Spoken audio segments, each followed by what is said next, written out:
I think if there ever was a time for this message, it is now. Dr. Murthy, former Surgeon General, wrote this book called Together, The Healing Power of Human Connection in a Sometimes Lonely World. And I think this is a message that we who are interacting with the church community in transition, we're all in transition. We need to not only understand what it means to have human connection, but to have some categories and some ways to think about not only why it's so important, but the kinds of connections that are so important. So let me just walk you through this diagram, some of the things that I'm learning as I myself am on a journey to seek new connection and deeper connection and figure this out for me. So I'm sharing the things that I'm learning, but I look around at the church community and the work that you and I are doing, and this is so important. So let me just show you a couple of things. There's this diagram, there's two overlaying ideas that are talked about in Dr. Murthy's book. There are these three circles of friendship: inner circle, middle circle, outer circle. That inner circle are those close friends, those confidants. That would be your marriage partner, close family and friends, the people that who are going to be there in a crisis.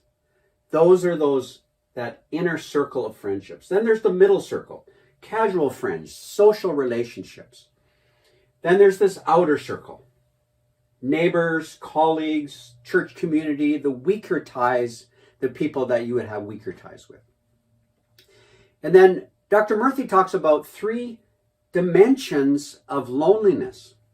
Talks about this intimate, and it's also the solution to loneliness being true connection. That there's this intimate circle, which corresponds to that inner group. The relational dimension, which corresponds to these casual friends that are a little farther out on the fringe. And then the collective circle or dimension, which has to do with colleagues, people that you maybe share a common purpose with and you're on a journey with.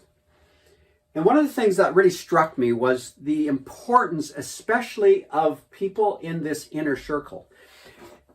And there's statistics that he threw out that grabbed a hold of me. He said that you should be spending 60% of your relational time with this inner circle and 40% with the middle and the outer. When we think about our church communities, as we think about the goal that we have for relational health and wholeness and healing and greater connection, it's important for us to help foster a community where people can have these relationships and be able to have the need for connection met. If loneliness is unmet by connection, true connection, especially in this inner circle, it will become isolation, which has detrimental effects on our lives and our health and our relationships and just on so many areas of our lives.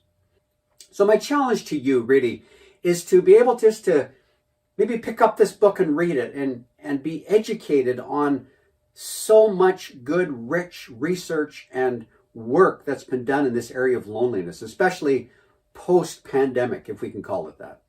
Because he does such a great job of helping look at the different layers of what loneliness is versus isolation and some strategies to help us become healthier in the connections that we have in our lives. And it's an area that I'm growing in, that I'm working on currently. And I would encourage you to be a student of genuine connection, not only for your own benefit, but for those that you serve and lead and work with. Have a great day, and let me know your thoughts as you interact and think about this whole topic of connection and fostering true togetherness in the spaces and places where you are.